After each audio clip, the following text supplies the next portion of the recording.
شکر ہے تیرا خدایا، میں تو اس قابل حامدا ومصليا أما بعد فأعوذ بالله من الشيطان الرجيم بسم الله الرحمن الرحيم وهو القاهر فوق عباده ويرسل عليكم حفظه وهو القاهر، وہی اللہ غالب ہے، فوق عبادی، اپنے بندوں کے اوپر، وَيُرْسِلُ عَلَيْكُمْ حَفَظًا، اور بھیجتا ہے تم پر حفظہ،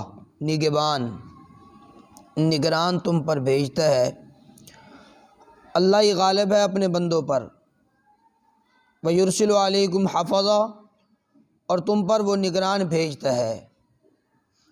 رب کائنات نے ہر ایک انسان کے ساتھ فرشتوں کو مقرر فرمایا جو اس انسان کی نگہبانی کرتے ہیں، اس کا خیال رکھتے ہیں، کئی ساری آفات سے، مصیبتوں سے، تکالیف سے اس انسان کو بچاتے ہیں۔ بعض مرتبہ ایسے ہوتا ہے بڑی تیزی کے ساتھ گاڑی بالکل قریب آئی تو انسان یوں کہتا ہے کہ مجھے تو ایسے محسوس ہوتا ہے جیسے کسی نے مجھے یوں ہاتھ کے ساتھ دھکا دے کر اس سے بچا لی ہے۔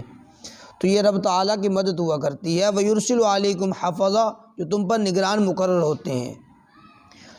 پھر رب کائنات نے ہمارے اوپر نگران مقرر فرمائے ہیں، ہمارے ہر لفظ کو وہ لکھتے ہیں، ہماری نیکی کو، ہماری بدی کو، ہماری اچھائیاں، ہماری برائیاں، سب کچھ لکھا جا رہا ہے۔ دائیں سائیڈ والا فرشتہ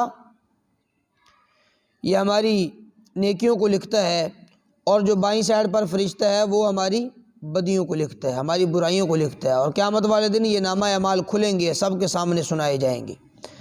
حتیٰ اذا جاء احدکم الموت، حتیٰ کہ جب آئے احدکم، تم میں سے کسی ایک کے پاس، موت یعنی موت کا وقت آ جائے، توفتہ رسلنا، تو روح قبض کرتے ہیں رسلنا، ہمارے بھیجے ہوئے، یعنی ہمارے بھیجے ہوئے جو فرشتے ہیں وہ روح قبض کرتے ہیں۔ اس سے مراد حضرت یہ ملک الموت ہے، ملک الموت وہ روح قبض کرتا ہے، لیکن جمع کا صیغہ یا تو تعظیماً بول دیا گیا ہے یا پھر ان کے ساتھ جو دوسرے فرشتے ہوتے ہیں وہ روح نکالتے ہیں، جب حلق تک آ جاتی ہے تو ملک الموت پھر اس کی خود روح قبض کرتا ہے، جو بھی صورت ہو۔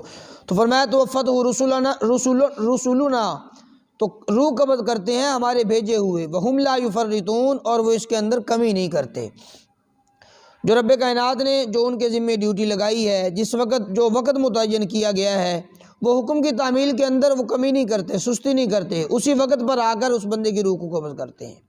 ثم ردوا الی اللہ مولاہم الحق، پھر پھیرے جاتے ہیں الی اللہ، اللہ کی طرف، مولاہم الحق، جو ان کا سچا مولا ہے، پھر اس کی طرف سب نے پھر کر جانا ہے۔ الا لہ الحکم، الا سنو، لہ الحکم، اسی کے لیے حکم ہے، اسی اللہ کا حکم ہے، اللہ ہی کا حکم چلتا ہے۔ وَهُوَ أَسْرَعُ الْحَاسِبِينَ، اور وہ اللہ اسرع، بہت جلد حساب لینے والا، اسرع جلد، حاسبین حساب لینے والا، وہ بہت جلد حساب کرنے والی ذات ہے۔ اس لیے کہ رب کائنات کو تو سوچنے کی، جانچ پڑتال کرنے کی ضرورت نہیں ہے، سارے کے سارے فیصلے اللہ کریم جل شانہ کے سامنے ہیں۔ تو فرمایا وَهُوَ أَسْرَعُ الْحَاسِبِينَ، وہ بہت جلد حساب لینے والا ہے، چونکہ اس کے اندر حساب لینے کے اندر رب کائنات کو کوئی مشقت نہیں ہے۔ حساب لینے کے بعد اللہ کریم جل شانہ کو سوچنے کی، جانچنے کی، اس کے اندر جناب غور و فکر کرنے کی یہ کوئی ضرورت نہیں ہے۔ وَهُوَ أَسْرَعُ الْحَاسِبِينَ، وہ بہت جلد حساب لینے والا ہے۔ قُلْ مَن يُنَجِّيكُم مِّن ظُلُمَاتِ الْبَرِّ وَالْبَحْرِ، اس آیت مبارکہ کے اندر بالخصوص مشرکین کو تنبیہ فرمائی گئی، اور ارشاد فرمایا کہ محبوب آپ پوچھئے، قل آپ فرمائیے، مَن يُنَجِّيكُم، کون نجات دیتا ہے تمہیں، من ظلمات البر والبحر، خشکی کے ظلمات اندھیریوں سے، والبحر، اور دریائی جو اندھیریاں ہیں اس سے تمہیں کون نجات دیتا ہے۔ تدعونہ، تم پکارتے ہو اللہ کو، تم پکارتے ہو اس کو، تضرعا وخفیہ، گڑ گڑا کر اور آہستہ، دونوں طرح تم رب کائنات کو پکارتے ہو۔ کشتیوں کے اندر جب یہ سوار ہوتے ہیں، کشتیاں اندھیریوں کے اندر چلی جاتی ہیں، موجوں کے اندر پھنس جاتی ہیں، تو فرمایا کہ اس وقت یہ مشرکین بھی اپنے بتوں کو نہیں پکارتے، اپنے معبودان باطلہ کو نہیں پکارتے، بلکہ اس وقت یہ رب تعالیٰ کے سامنے گڑ گڑاتے ہیں، رب تعالیٰ سے دعائیں کرتے ہیں، آہستہ طور پر بھی اور گڑ گڑا کر بھی۔ اسی طرح فرمایا کہ جب یہ جنگلات کے اندر جاتے ہیں، خشکی کے اندھیریوں کے اندر پھنس جاتے ہیں، کوئی آدمی جنگل کے اندر سے گزر رہا ہو، ادھر بھی جھاڑیاں ادھر بھی جھاڑیاں، وہ خوف و ہراس کے اندر ہوگا، ادھر سے بھی کوئی جن آیا، ادھر سے بھی کوئی بھوت آیا، ادھر سے بھی کوئی فلاں نقصان دہ چیز آئی، لیکن وہ اس کے اندر سے گزرتا بالکل آرام سے گزر جاتا ہے۔ تو فرمایا بتلاؤ کون تمہیں نجات دیتا ہے؟ ظلمات البر، اس خشکی کے جو اندھیریاں ہیں، اس سے والبحر، اور دریائی اندھیریوں سے تمہیں کون نجات عطا فرماتا ہے؟ تدعونہ تضرعا وخفیہ، اور تم بلاتے ہو، تم پکارتے ہو اس کو تضرعا گڑ گڑا کر، وخفیہ اور خفیہ طور پر، آہستہ طور پر۔ لئن انجانا، کہیں لئن البتہ اگر، انجانا تو نجات دے ہمیں، یعنی وہ اللہ ہمیں نجات دے، من ہذہ اس سے، یعنی اس تکلیف سے، اس مصیبت سے، اس کرب سے اگر اللہ ہمیں نجات دے دے تو لنکونن من الشاکرین، تو ہم ضرور بضرور ہو جائیں گے شکر کرنے والے۔ اس وقت تو تم یہ اپنی امیدیں لگا کر بیٹھتے ہو، اگر بس ایک مرتبہ اللہ ہمیں یہاں سے بچا لے، بس ہم اللہ ہی کے شکر گزار بندے بنیں گے، اس وقت تو تمہاری یہ خواہش ہوتی ہے۔ لیکن فرمایا قل اللہ ینجیکم منہا ومن کل کرب، اب ابو آپ فرمائیے اللہ ینجیکم، اللہ نجات دیتا ہے تمہیں، منہا اس سے، ان تکالیف سے، ومن کل کرب، اور ہر قسم کی سختی سے، ہر قسم کی بے چینی سے اللہ تمہیں نجات دیتا ہے۔ ثم انتم تشرکون، پھر تم شریک ٹھہراتے ہو اس کے ساتھ، حالانکہ تمہیں چاہیے تھا کہ تم اس کے شکر گزار بندے بنے، بجائے اس کے کہ یہ لوگ شکر گزار بنتے، لیکن انہوں نے اللہ کریم جل شانہ کی ناشکری کرنا شروع کر دی، پھر وہی شرک کے اندر مبتلا ہوئے، وہی اپنی حرکات پر آ گئے۔ تو فرمایا قل هو القادر، اے محبوب آپ فرمائیے هو القادر، وہ اللہ قادر ہے، علی ان یبعث علیکم عذابا، اس بات پر کہ ان یبعث، کہ وہ بھیجے تم پر عذاب، من فوقکم، تمہارے اوپر سے، ومن تحت ارجلکم، اور تمہارے پاؤں کے نیچے سے، او یلبسکم شیعا، یا تمہیں بھڑا دے وہ گروہ در گروہ، ویذیق بعضکم باس بعض، اور یذیق، اور چکائے وہ اللہ چکائے، بعضکم، تم میں سے بعض کو، باس بعض کی لڑائی۔ جس وقت اس آیت مبارکہ کا نزول ہوا، بخاری شریف کے اندر روایت ہے، آقا علیہ الصلوۃ والسلام پر یہ آیت مبارکہ نازل ہوئی، رب کائنات نے فرمایا کہ وہ اللہ اس بات پر قادر ہے کہ وہ تم پر عذاب بھیجے، من فوقکم، تمہارے اوپر سے۔ تو آقا علیہ الصلوۃ والسلام نے شاہ فرمایا یا باری تعالیٰ میں تیری پناہ کے اندر آتا ہوں۔ پھر فرمایا ومن تحت ارجلکم، وہ اس بات پر قادر ہے کہ تمہارے پاؤں کے نیچے سے وہ تم پر عذاب نازل کرے۔ آقا علیہ الصلوۃ والسلام نے فرمایا یا باری تعالیٰ میں تیری پناہ کے اندر آتا ہوں۔ اور تیسرے نمبر پر ارشاد فرمایا کہ او یلبسکم شیعا، یا وہ اللہ تمہیں آپس کے اندر بھڑا دے۔ تو فرمایا یہ بات کچھ آسان ہے، یہ بات کچھ آسان ہے۔ مسلم شریف کے اندر ایک اور روایت ہے، آقا علیہ الصلوۃ والسلام نے ایک مرتبہ بنی معاویہ کی مسجد کے اندر حضور علیہ الصلوۃ والسلام نے نماز ادا فرمائی، 2 رکعت نماز نفل ادا فرمائے، اس کے بعد لمبی دعا فرمائی، پھر آقا علیہ الصلوۃ والسلام اصحاب علیہ رضوان کی طرف اپنا رخ انور فرمایا، اور اصحاب کے ساتھ آقا علیہ الصلوۃ والسلام نے گفتگو فرمائی۔ ارشاد فرمایا کہ اللہ کریم نے فرمایا من فوقکم ومن تحت ارجلکم او یلبسکم شیعا، فرمایا کہ اے لوگوں کہ میں نے رب تعالیٰ سے 3 دعائیں مانگی تھیں، رب کائنات نے ان میں سے 2 دعاؤں کو قبول فرمایا، 1 دعا کو قبول نہیں فرمایا۔ ایک ان میں سے میں نے یہ دعا کی تھی یا باری تعالیٰ میری امت کو قحط عام کے ہلاکت کے اندر مبتلا نہ کرنا، قحط عام کے ہلاکت کے اندر، یعنی پوری کائنات پر یکبارگی میری امت پر قحط آ جائے، یا اللہ ایسا نہ کرنا۔ رب کائنات نے میری اس دعا کو قبول فرمایا۔ اور دوسرا میں نے دعا کی یا باری تعالیٰ میری امت کو ایک بار کی ہلاکت کے اندر، وہ غرق کی ہلاکت کے اندر مبتلا نہ کرنا، وہ غرق نہ کرنا ایک بار کی۔ تو رب کائنات نے میری اس دعا کو بھی قبول فرمایا۔ اور تیسرے نمبر پر میں نے دعا کی یا باری تعالیٰ میری امت کو آپس کے اندر اختلافات سے، جھگڑوں سے محفوظ فرمانا، تو رب کائنات نے اس دعا کو قبول نہیں فرمایا۔ یہی وجہ ہے کہ آج گروہ در گروہ یہ لڑائی جھگڑا ہے، کوئی فرقہ واریت کی بنا پر لڑائی جھگڑا ہے، کوئی قومیت کی بنا پر لڑائی جھگڑا ہے، کوئی جناب مال و دولت کی بنا پر، کسی اعتبار سے لوگوں کا آپس کے اندر یہ جو لڑائی جھگڑا ہے، تو فرمایا کہ اس سے ہمیں بچنا ہوگا۔ بچنے کی آقا علیہ الصلوۃ والسلام نے ہمیں تنبیہ بھی فرمائی اور تبلیغ بھی فرمائی اس بات کی، لیکن فرمایا کہ رب کائنات نے فرمایا کہ وہ اللہ اس بات پر قادر ہے ایبس علیکم عذابا، کہ وہ تمہارے اوپر عذاب بھیجے، من فوقکم، تمہارے اوپر سے، جیسے نوح علیہ السلام کی قوم پر اوپر سے عذاب آیا، بارش اوپر سے نازل ہونا شروع ہو گئی۔ اصحاب فیل والے واقعے کے اندر دیکھ لیں، جب وہ مکہ مکرمہ کو وہ بیت اللہ شریف کو گرانے کے لیے آئے تو رب کائنات نے اوپر سے ان کے اوپر وہ پتھر برسائے۔ اسی طرح جو قوم عاد تھی اس کو اللہ کریم نے ہوا کے عذاب کے اندر مبتلا کیا، قوم لوط اس کے اوپر بھی پتھر برسائے گئے، اوپر سے نیچے اسے الٹا پٹک کر اوپر سے پتھر برسا دیے گئے، یہ اوپر والے عذاب۔ اور دوسرا فرمایا وَمِن تَحْتِ أَرْجُلِهِمْ، یہ تین قسمیں بیان فرمائی ہیں عذاب کی۔ دوسرا عذاب وَمِن تَحْتِ أَرْجُلِهِمْ، تمہارے پاؤں کے نیچے سے، جیسے نوح علیہ السلام کی قوم پر اوپر سے بھی بارش ہوئی، زمین نے بھی پانی ابلنا شروع کر دیا، یہاں سے بھی پانی نکلنا شروع ہوا، تو یہ زمینی عذاب۔ اسی طرح قارون ہے، وہ اپنے خزانوں سمیت زمین کے اندر دھنسا دیا گیا، یہ بھی زمینی وہ عذاب ہے۔ میں تمہارے اوپر سے عذاب دینے پر، تمہارے نیچے سے، پاؤں کے نیچے سے عذاب دینے پر وہ اللہ قادر ہے۔ اور تیسرا عذاب کی ایک صورت یہ ہے کہ او یلبسکم شیعا، وہ تمہیں گروہ در گروہ تقسیم کر دے گا، تم آپس کے اندر بھیڑتے رہو گے۔ یہ سارے کے سارے عذابات کی یہ اقسام ہے۔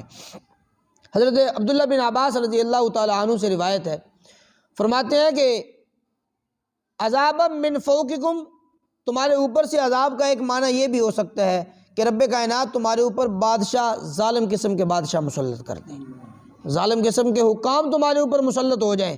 اور دوسرے نمبر پر وَمِن تَحْتِ أَرْجُلِهِمْ، تمہارے پاؤں کے نیچے سے بھی اللہ تمہارے اوپر عذاب نازل کرے۔ اس سے مراد یہ ہے کہ تمہارے نوکر چاکر، تمہارے ملازم، تمہارے ماتحت لوگ، وہ تمہارے ساتھ غداریاں کرنے شروع کر دیں، بے وفائیاں کرنی شروع کر دیں، تمہارے مال کے اندر سے چوریاں کرنی شروع کر دیں، وہ تمہارے ساتھ خائن بن جائیں، تو فرمایا یہ بھی ایک مستقل عذاب ہے۔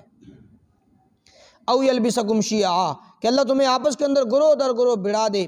وَیُذِیقَ بَعْضَکُم بَأْسَ بَعْضٍ، وہ چکھائے تمہیں بعضکم بَأْسَ بَعْضٍ، بعض کو بعض کی سختی، بعض کو بعض کی لڑائی۔ انظر کیف نصرف الآیات، آپ دیکھیے کیسے ہم بیان کرتے ہیں آیات کو، لعلہم یفقہون، تاکہ وہ لوگ سمجھیں۔ وَكَذَّبَ بِهِ قَوْمُكَ وَهُوَ الْحَقُّ، رب کائنات نے فرمایا وَكَذَّبَ، جھٹلایا بِهِ، اس کو، اس سے مراد یا تو قرآن پاک ہے یا عذاب الہی ہے۔ فرمایا اس کو جھٹلایا آپ کی قوم نے، اے محبوب آپ کی قوم نے اس کو جھٹلایا، وَهُوَ الْحَقُّ، حالانکہ یہ سچ ہے، یہ قرآن پاک بھی سچی کتاب ہے، اور رب کائنات کا جو عذاب ہے وہ بھی سچا ہے۔ قُلْ لَسْتُ عَلَيْكُمْ بِوَكِيلٍ، اے محبوب آپ یہ فرما دیجئے، لَسْتُ عَلَيْكُمْ، نہیں ہوں میں تم پر بِوَكِيل، میں کارساز، میں تم پر حاکم اعلیٰ نہیں ہوں، میں تم پر کارساز نہیں ہوں، وہ بس میرا کام صرف پہنچا دینا ہے، تم تک رب تعالیٰ کے احکامات کو پہنچا دینا ہے، تبلیغ کو، رسالت والے کام کو پہنچا دینا، بس اب ماننا نہ ماننا یہ تمہاری ذمہ داری ہے۔ قُلْ لَسْتُ عَلَيْكُمْ بِوَكِيلٍ، میں تم پر کوئی وکیل نہیں ہوں۔ لِكُلِّ نَبَإٍ مُسْتَقَرٌ، ہر ایک خبر کے لیے ایک مستقر ہے، ایک وقت مقرر ہے، عذاب کا وقت مقرر ہے، جزا کا وقت مقرر ہے، سزا کا وقت مقرر ہے۔ وَسَوْفَ تَعْلَمُونَ، عن قریب تم جان لو گے۔ وَإِذَا رَأَيْتَ الَّذِينَ، اور جب آپ دیکھیں الذین، ان لوگوں کو، یخوضون فی آیاتنا، کہ وہ پڑھتے ہیں، یخوضون وہ مشغول ہوتے ہیں، فی آیاتنا ہماری آیات میں، تو فأعرض عنہم، تو آپ منہ پھیر لیجئے ان سے، حتیٰ یخوضوا فی حدیث غیری، حتیٰ کہ وہ مشغول ہو جائیں فی حدیث غیری، اس کے علاوہ کسی اور بات کے اندر۔ وَإِمَّا يُنْسِيَنَّكَ الشَّيْطَانُ، اور اگر بھلا دے آپ کو شیطان، تو فَلَا تَقْعُدْ بَعْدَ الذِّكْرَىٰ، پس آپ نہ بیٹھیں بعد الذِّكْرَىٰ، یاد آنے کے بعد، مع القوم الظالمین، ظالم قوم کے ساتھ۔ تو یہاں پر رب کائنات نے ہر ایک انسان کو مخاطب فرمایا، فرمایا کہ ایسی اگر مجلس ہو کہ جس کے اندر رب کائنات کی آیات کا مذاق کیا جا رہا ہو، استہزاء کیا جا رہا ہو، تو ایسی مجالس سے بچنا چاہیے، ایسی مجلسوں سے اپنے آپ کو دور رکھنا چاہیے۔ منع کر دیا، چونکہ کفار مکہ اور مشرکین مکہ مسلمانوں کو تکالیف دینے کے لیے وہ طرح طرح کی باتیں کیا کرتے تھے،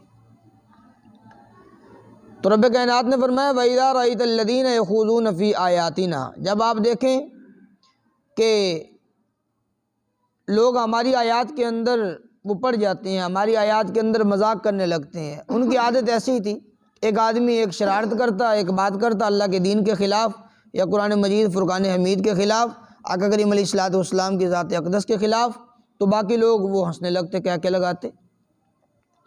تو فرمایا کہ اگر ہماری آیات کا مذاق کیا جا رہا ہو تو فَأَعْرِضْ عَنْهُمْ، آپ اعراض فرمائیے ان لوگوں سے، ان سے منہ پھیر لیجئے، ان کے پاس آپ کو بیٹھنے کی اجازت نہیں ہے، وہاں سے تشریف لے جائیں. ہاں حتیٰ یخوضوا فی حدیث غیری، حتیٰ کہ وہ مشغول ہو جائیں اس کے علاوہ کسی اور بات کے اندر، پھر اگر آپ اس مجلس کے اندر آنا چاہیں تو پھر اس کے اندر کوئی حرج نہیں ہے. چونکہ ایک اس کے اندر رب کائنات نے کچھ نہ کچھ وہ رخصت بھی رکھی ہے، چونکہ ان کو تبلیغ بھی تو کرنی ہے. ان کے پاس بیٹھیں گے تو تبلیغ کر سکیں گے، اور اگر بس ان سے ہمیشہ کے لیے ہم نے منہ موڑ لیا تو پھر ان کو سمجھائے گا کون، انہیں بتلائے گا کون. تو اس لیے فرمایا کہ حتیٰ یخوضوا فی حدیث غیری، حتیٰ کہ جب وہ کسی اور بات کے اندر مشغول ہو جائیں پھر اگر آپ ان کے پاس آئیں تو پھر کوئی حرج نہیں ہے. یعنی قرآن اور دین اور نبی علیہ الصلوۃ والسلام کی حدیث طیبہ اور آقا کریم علیہ الصلوۃ والسلام کی ذات کو موضوع بنا کر اگر وہ مذاق کیا جا رہا ہو، استہزاء کیا جا رہا ہو تو وہاں پر ایمان والوں کو بیٹھنے کی اجازت نہیں ہے، وہ وہاں سے اٹھ کر چلے جائیں. وَإِمَّا يُنْسِيَنَّكَ الشَّيْطَانُ، اگر بلا دے آپ کو شیطان، یعنی آپ بھول کر ان کے پاس آ کر بیٹھ جائیں تو فَلَا تَقْعُدْ بَعْدَ الذِّكْرَىٰ، یاد آنے کے بعد پھر ان کے پاس نہ بیٹھ. فَلَا تَقْعُدْ، پھر مال قوم الظالمین، ظالم قوم کے پاس پھر آپ کو بیٹھنے کی اجازت نہیں ہے. جو ہی آپ کو یاد ہے کہ یار یہ تو وہی مجلس ہے، پھر وہاں سے اٹھ کر چلے جائیں. لیکن جب یہ ان مجالس کے اندر بیٹھنے سے منع کر دیا گیا تو اب اصحاب علیہم رضوان نے آقا علیہ الصلوۃ والسلام سے سوال کیا، یا رسول اللہ صلی اللہ تعالیٰ علیہ وسلم، اب فرمائیے کہ ہم ہمیشہ کے لیے ان سے دور رہیں، ان لوگوں سے؟ اگر ہم ان سے ہمیشہ کے لیے دور رہیں تو بہت سارے وہ کام کے اندر تو خلل آئے گا. اب ہم حرم شریف کے اندر جاتے ہیں تو وہاں پر بھی یہی لوگ بیٹھے ہوتے ہیں، اپنی مجلسیں جما کر بیٹھے ہیں، تو پھر ہم حرم شریف کے اندر بھی نہ جائیں، وہاں پر نماز پڑھنے کے لیے بھی نہ جائیں. تو رب کائنات نے فرمایا وَمَا عَلَى الَّذِينَ يَتَّقُونَ مِنْ حِسَابِهِمْ مِنْ شَيْءٍ، نہیں ہے ان لوگوں پر جو تقوی اختیار کرنے والے ہیں، ان پر نہیں ہے، ان کے ذمے نہیں ہے. من حسابہم من شیء، ان کے حساب میں سے کچھ. اگر یہ مذاق وہاں پر بیٹھ کر کرتے ہیں یا اس طرح کی وہ اللہ کے دین کو ہنسی مذاق بناتے ہیں تو پھر مسلمانوں پر، ایمان والوں پر پھر اس کا کوئی وبال نہیں ہے. وَمَا عَلَى الَّذِينَ يَتَّقُونَ، نہیں ہے ان لوگوں پر جو تقوی اختیار کرنے والے ہیں، ان پر نہیں ہے، ان پر لازم نہیں ہے. من حسابہم من شیء، ان کے حساب میں سے کچھ بھی، جو ان کا حساب ہوگا وہ ان سے حساب نہیں لیا جائے گا، ان کا حساب ہی نہیں گیا والے ہے. ہاں ولیکن ذکرہ، لیکن مسلمانوں کے ذمہ یہ ہے کہ ذکرہ، وہ نصیحت کرتے رہیں، لیکن نصیحت کر دینا یہ مسلمانوں کے ذمہ ہے. لعلہم یتقون، شاید کہ وہ لوگ باز آ جائیں، وہ تقوی اختیار کریں. مسلمانوں کو یہ چاہیے کہ ان کی مجالس کے اندر جان بوجھ کر جا کر بیٹھے نہیں، لیکن ہاں وقتاً فوقتاً انہیں تبلیغ کرتے رہیں. لعلہم یتقون، ممکن ہے اللہ کریم کسی کے دل کے اندر کوئی بات اتار دے اور وہ لوگ بھی ایمان قبول کریں اور جناب یہ اس طرح کے دین کے وہ ہنسی مذاق کرنے سے وہ رکیں.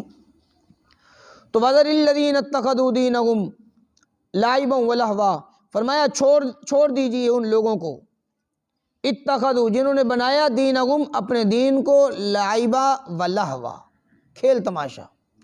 جن لوگوں نے اپنے دین کو کھیل اور ہنسی بنا لیا، کھیل تماشا بنا لیا، آپ ان لوگوں کو چھوڑ دیجئے. وغرتہم الحیات الدنیا، اور دھوکے کے اندر ڈالا ان کو دنیا کی زندگی نے، ان کی دنیا کی زندگی نے انہیں دھوکے کے اندر ڈال کر رکھا ہے. وہ سمجھتی ہیں بس یہ دنیا کی زندگی ہے، بس یہی ہے، اس کے علاوہ اور کچھ نہیں. بس وہ اس کے اندر ایسے مشغول ہوئے کہ انہیں نہ دین کی نہ آخرت کی کسی بھی چیز کی فکر نہیں، بس دنیا کی زندگی کے اندر پڑے ہوئے ہیں، ہر ایک چیز سے غفلت. تو فرمایا وذکر بھی، آپ نصیحت فرمائیے، بھی، اس قرآن پاک کے ذریعے، ایسے لوگوں کو آپ قرآن پاک کے ذریعے نصیحت فرمائیے. ان تبصلا، کہ وہ پکڑ لیے جائیں، نفسم بما کسبت، پکڑ لی جائے ہر جان، نفسن جان، بما کسبت، اپنے کیے کے بدلے میں، اس کے سبب جو کچھ اس نے کیا. لیس لہا من دون اللہ ولی، نہ ہو اس کے لیے اللہ کے علاوہ کوئی ولی، ولا شفیع، اور نہ ہی کوئی سفارشی.